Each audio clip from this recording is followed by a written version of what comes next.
You will hear a number of different recordings, and you will have to answer questions on what you hear. There will be time for you to read the instructions and questions, and you will have a chance to check your work. All the recordings will be played once only. The test is in 4 sections.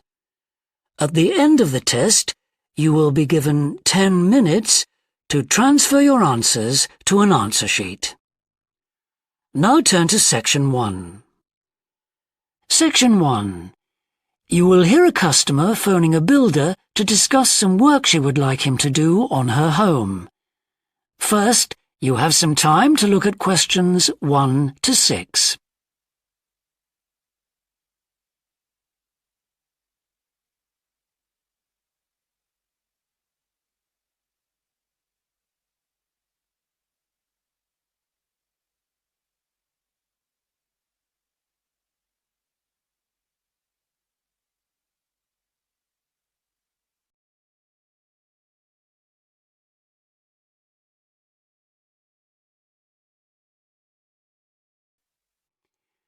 Now we shall begin.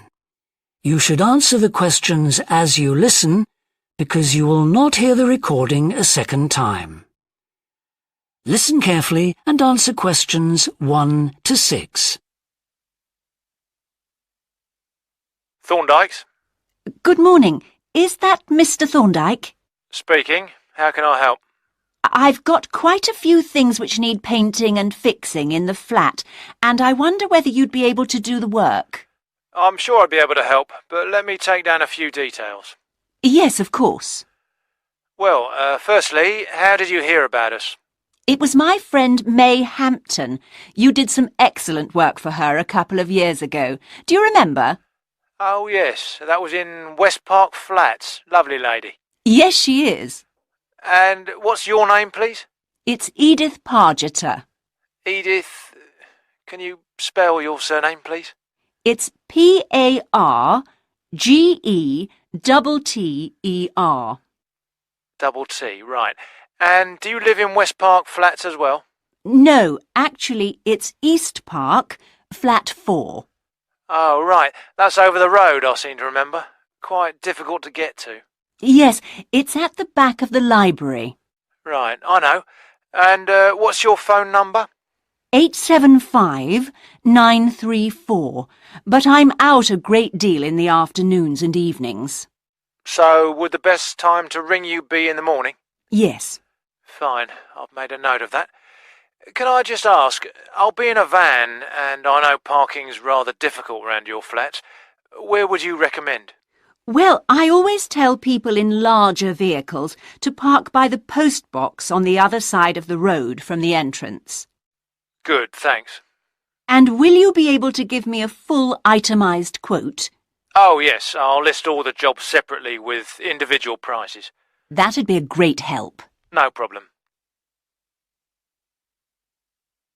Before you hear the rest of the conversation, you have some time to look at questions 7 to 10.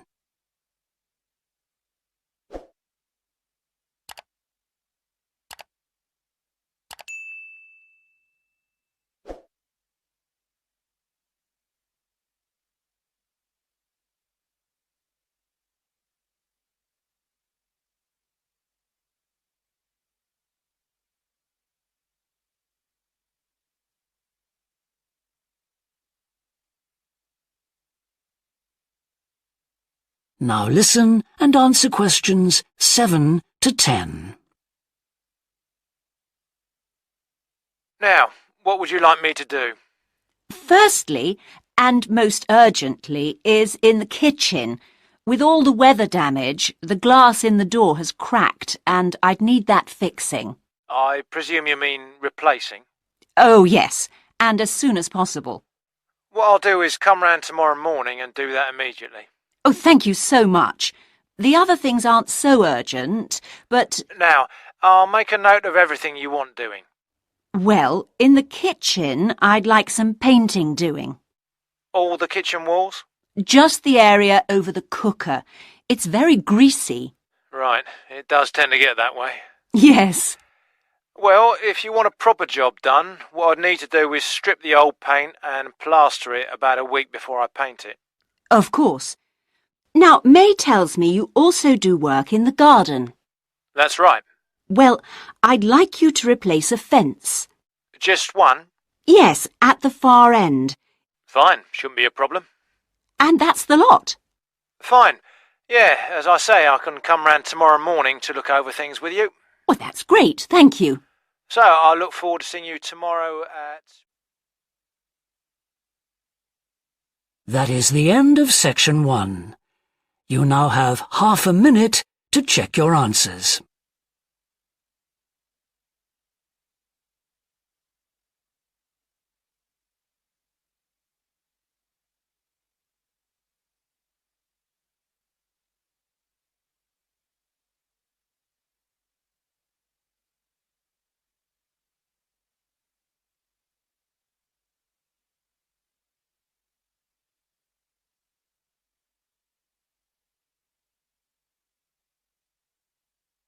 Now turn to section 2. Section 2. You will hear a recorded talk giving an introduction to the historical theme park of Manam Port in England. First, you have some time to look at questions 11 to 15.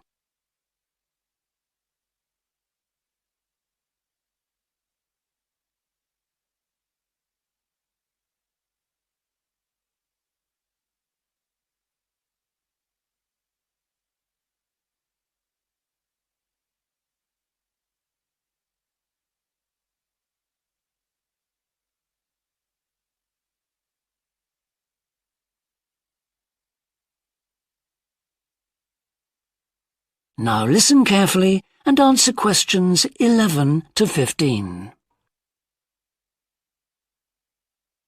Welcome to Manam Port, where 1,000 years of history are brought to life.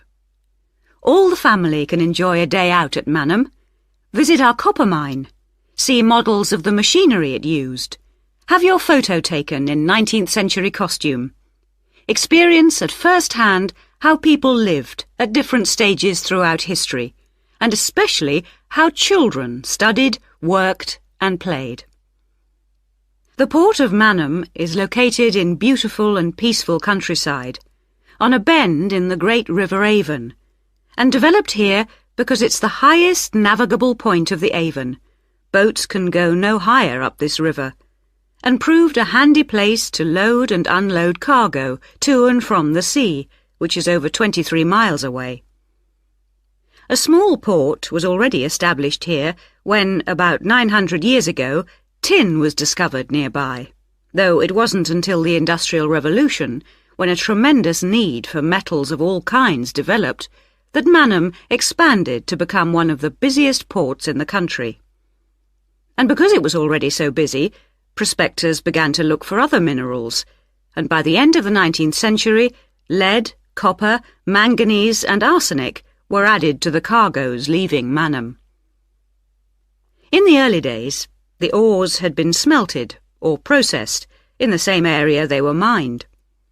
But as demand grew, the smelting process required huge factory furnaces or fires to melt the metal from the rock, and there was not enough coal in the local area, so the rocks containing minerals had to be shipped long distances. Sadly, in the 20th century, the great port of Manam declined, and thousands of workers were forced to emigrate out of the area. The building at the port fell into disrepair, and the place became almost forgotten. But then the Manam Trust was formed to conserve the historical resources of the area. It organised scores of local volunteers to remove undergrowth to find the original outlines of the installations. It then brought in paid professionals to match installations with maps of the original port complex and to set about reconstructing it. Today, you can see the results of this ambitious programme of restoration. The intention, and we believe this will be realised before the end of the year, is to return Manam Port to the condition it reached at its peak as the greatest copper port in the country. Before you hear the rest of the talk, you have some time to look at questions 16 to 20.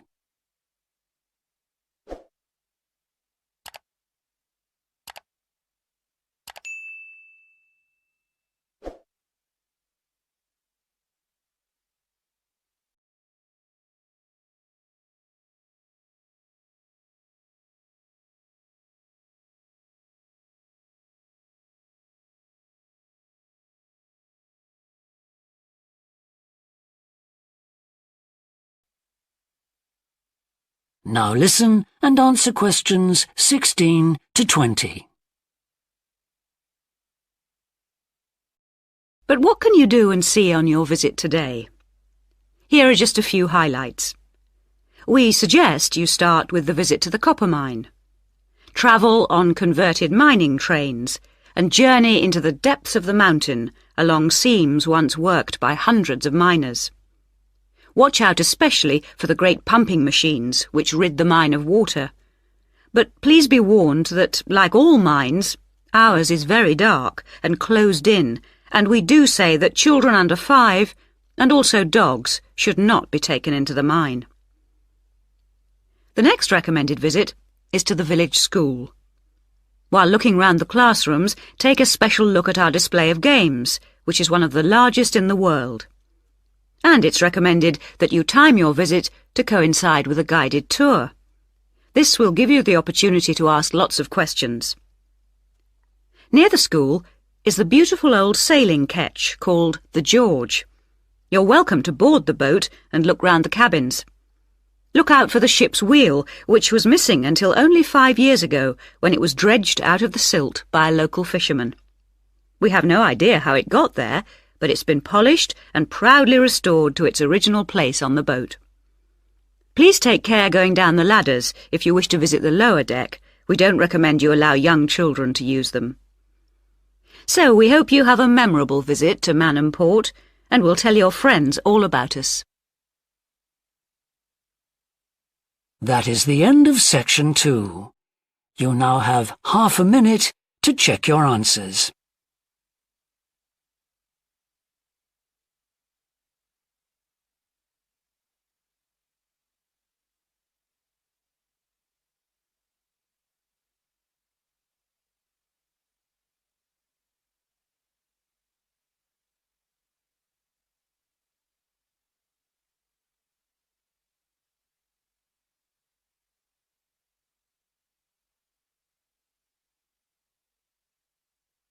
Now turn to section 3. Section 3. You will hear 2 psychology students called Tim and Laura talking about Laura's work placement. First, you have some time to look at questions 21 to 24.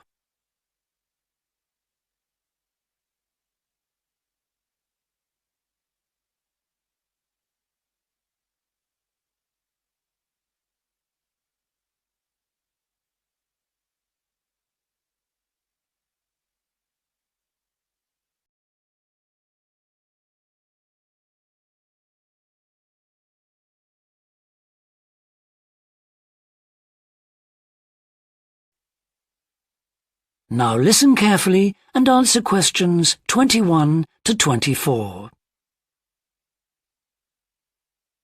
Hi, Laura. Could you spare a few minutes to talk about the work placement you did last summer? I'm thinking of doing one myself. Hi, Tim. Sure. Didn't you do yours at an environmental services company? That's right. It's only a very small company, and they needed someone to produce a company brochure. And I wanted to get some business experience, because I'm interested in a career in occupational psychology in a business environment. It was good, because I had overall responsibility for the project. What kind of skills do you think you developed on the placement? I mean, apart from the ones you already had. Did you have to do all the artwork for the brochure, the layout and everything? We hired the services of a professional photographer for that. I did have to use my IT skills to a certain extent because I cut and pasted text from marketing leaflets. But that didn't involve anything I hadn't done before. Do you think you got any better at managing your time and prioritizing things? You always used to say you had trouble with that. Oh, definitely. There was so much pressure to meet the project deadline, and I also got better at explaining things and asserting my opinions, because I had to have weekly consultations with the marketing manager and give him a progress report. It sounds as if you got a lot out of it then. Absolutely. It was really worthwhile. But, the company benefited too. Yes, they must have done. After all, if they'd used a professional advertising agency to produce their brochure instead of doing it in-house, presumably they'd have paid a lot more. Oh, yes. I worked it out. It would have been 250% more, and I thought the end result was good, even though we did everything on site. The company has quite a powerful computer, and I managed to borrow some scanning software from the university. The new brochure looks really professional. It enhances the image of the company straight away. So, in the long run, it should help them to attract clients and improve their sales figures? That's the idea, yeah. Before you hear the rest of the discussion, you have some time to look at questions 25 to 30.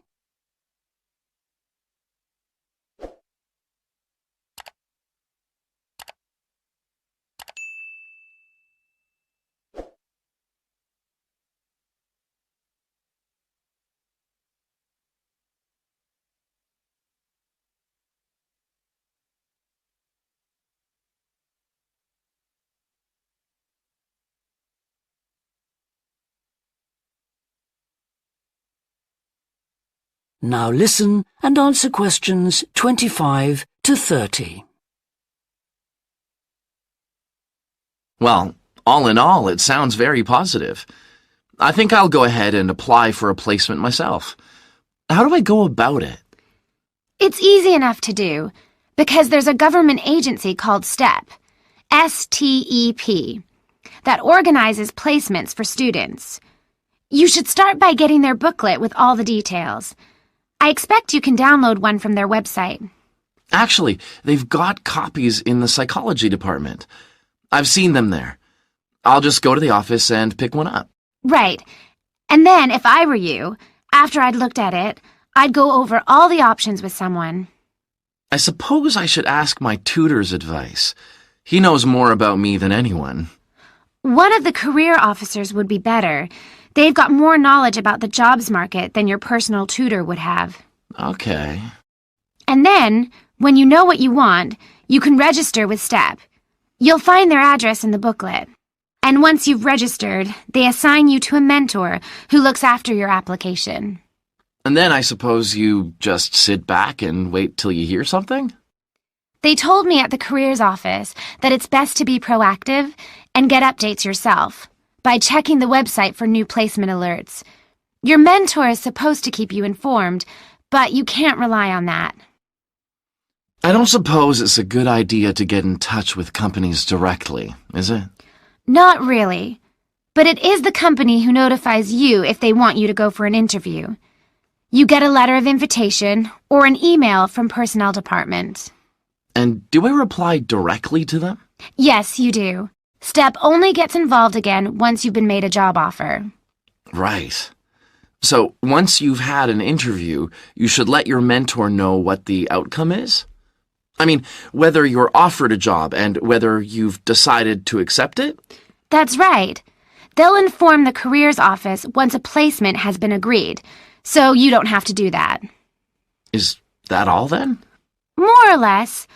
Only once you've accepted an offer, you'll probably have to supply a reference, because the placement will be conditional on that. And that's something you should ask your own tutor to provide. He knows about your academic ability and also about your qualities, like reliability. Well, thanks very much for the information. I'm starting to look forward to... That is the end of section 3. You now have half a minute to check your answers.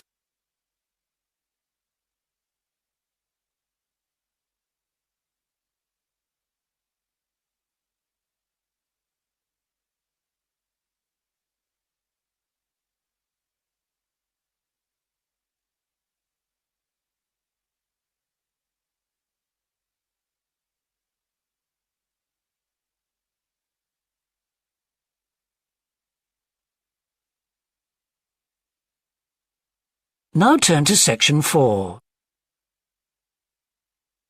Section 4. You will hear a woman talking to a group of first-year science undergraduates about the developing science of nanotechnology. First, you have some time to look at questions 31 to 40.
Now listen carefully and answer questions 31 to 40.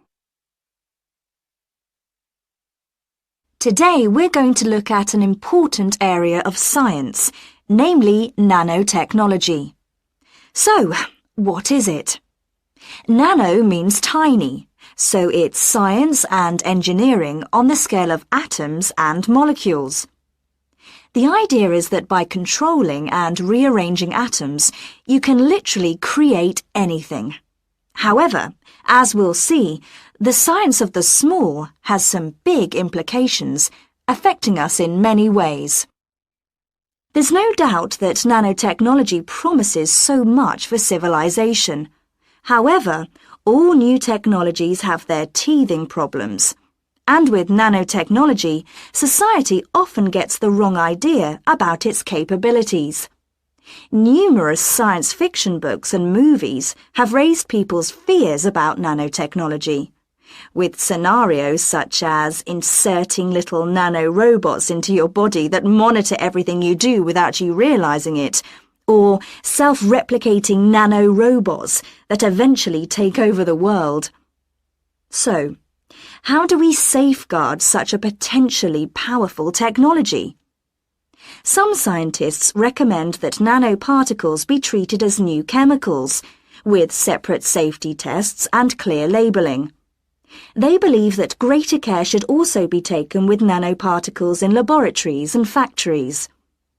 Others have called for a withdrawal of new nanoproducts, such as cosmetics, and a temporary halt to many kinds of nanotech research. But as far as I'm concerned, there's a need to plough ahead with the discoveries and applications of nanotechnology. I really believe that most scientists would welcome a way to guard against unethical uses of such technology. We can't go around thinking that all innovation is bad, all advancement is bad. As with the debate about any new technology, it is how you use it that's important. So, let's look at some of its possible uses.